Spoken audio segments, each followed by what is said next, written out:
We're here today at the Bollinger Foundry in Tempe, Arizona. What's going on right now is this maquette that I worked on, inspired by my great-great-grandmother Namingah, one of her pottery designs. I created this out of foam core, and right now it's disassembled because we're building this large scale piece of this maquette. But this particular piece goes here, and as you spin it around, there's also another section here that has some of Namingah's design. What I did here was I completely glued this design to this piece, and then later on I thought of lifting the piece off the design, lifting the piece off this solid form to give it some, as if the design is floating. And that's what you'll see here on this part of the sculpture, of the steel sculpture. Now, the inspiration came from my great-great-grandmother Namingah. The fact that she got her inspiration also from pottery shards that she would incorporate, the designs from these shards she would incorporate into her own work. And so I decided to break this particular piece up as if they are shards, but they are her designs, and attach them to this. This is the frame of the sculpture. And so what I did was cut them out as if they're forms of a pottery. And then I took elements of those cutouts and I attached them to different parts of the sculpture. And say, for example, this vertical line also relates to the lines that you see in some of her pottery. And also this curved line is a line that goes around the top of the pottery. I wanted to take the traditional idea of her work and then elaborate on that and move it into a more contemporary context. And so this is the sculpture I came up with.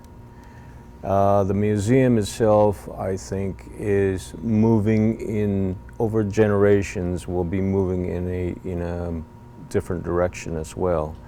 The museum has elements of traditional art created by artists from our past, but I think it's also moving very much into the future. Native Americans today, as artists, are working with contemporary issues of today. And sometimes they reconnect themselves with the past and the traditions of the past and bring it forward in a more contemporary vision. And so that's basically what I'm doing here with this sculpture, relating to my grandmother's designs. The idea of the museum is continuously moving forward and will be doing that long after I'm gone, but still connected to this particular foundation of our past. There's a section here on this sculpture that actually attaches here. And this particular section is this part of the sculpture.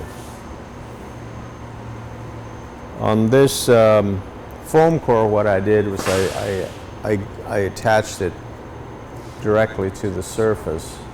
But then later on I thought about it and I said, I think it would be much more effective if I lifted the design so that it's floating. So that's what we're doing here with this particular piece.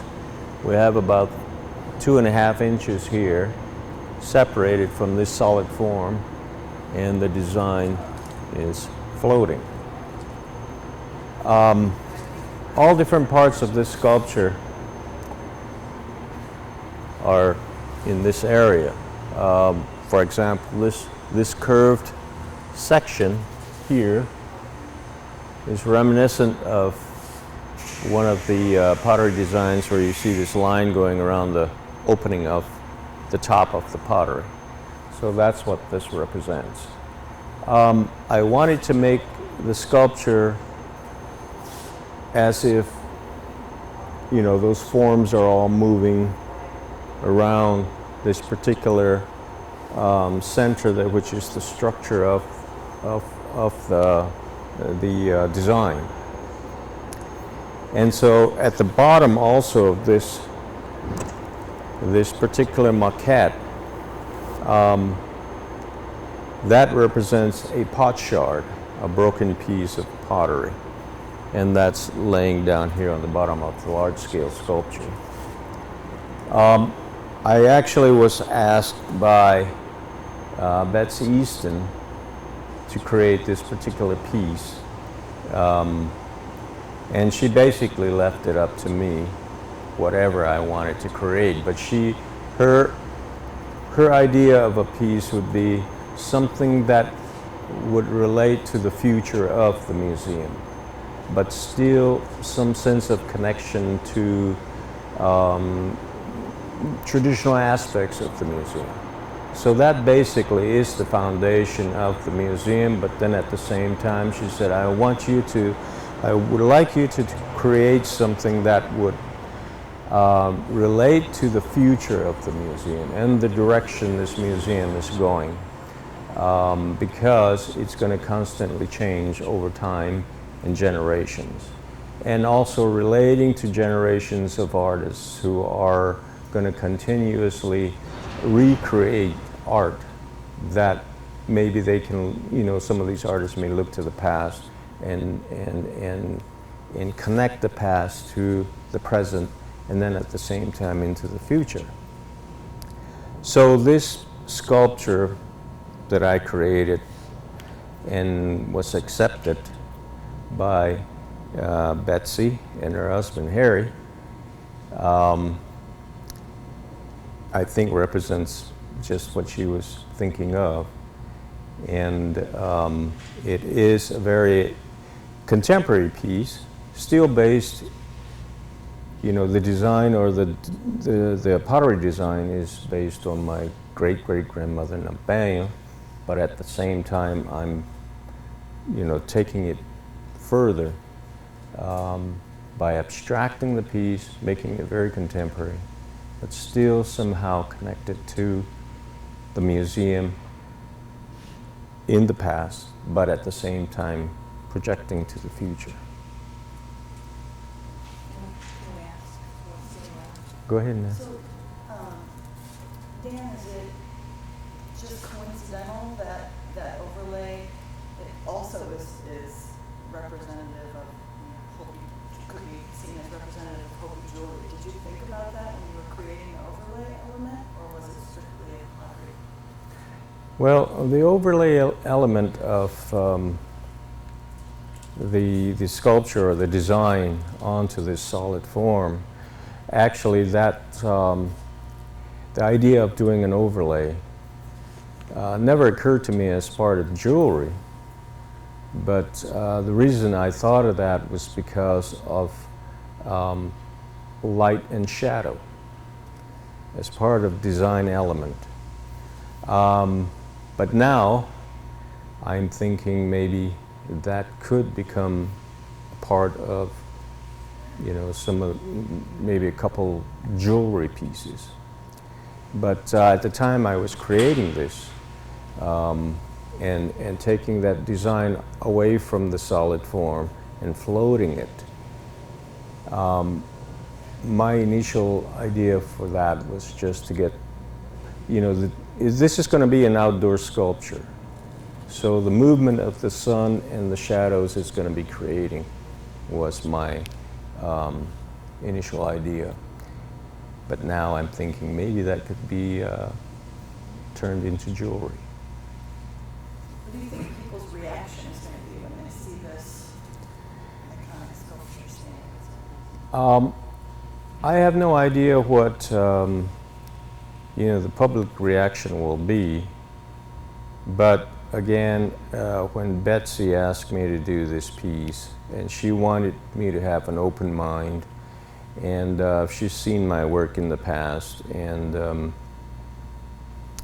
I think she's always felt that I would take an element of my culture and then project it into another place in a very contemporary context.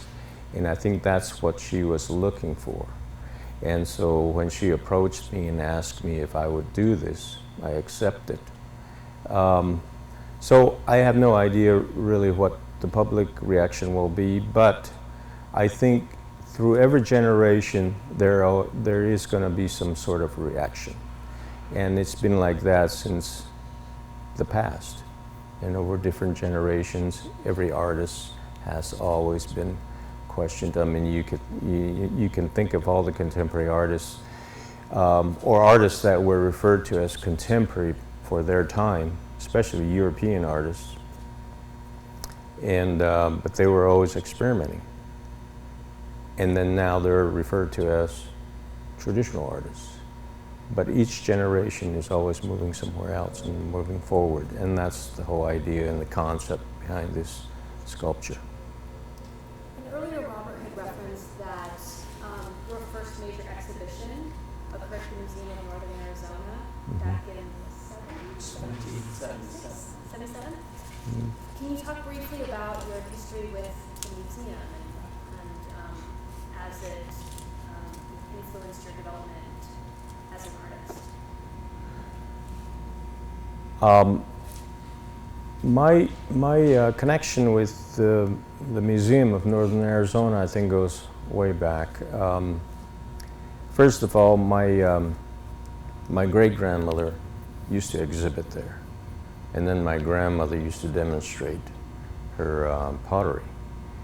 And in 1977, the museum approached me and asked me if I'd be interested in having a solo exhibit, so I accepted. I was very young. And that initially was my first museum exhibition. And that, I guess, is close to 40 years. And 40 years ago. But even then, when I had my exhibit, much of my work back then was very experimental.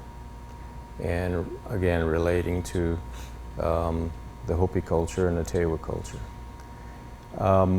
So my connection to that museum has been a long time, very long time. So I'm very honored to create the sculpture for the museum, and also very honored by Betsy Easton and Harry Easton for asking me to create this particular piece. As far as color, I chose yellow simply because I wanted a really strong contrast between the museum and the sculpture itself, so that if the public is driving by the museum, will notice the sculpture, and hopefully that will generate interest to the museum. The other aspect of yellow is that in the Hopi cardinal directions, yellow represents north. So this is up in northern Arizona. The other part of yellow is we do have clay that's created into pottery that is a yellowish color. So I thought yellow would probably fit well into that area. Okay. And it could be the flame of life. That's right. Well, Dan, this is a magnificent piece that you've created. I know Betsy would be just so thrilled to see this, but I know where she is, she's got a feeling about the beauty of what you've done here. Well, I think it.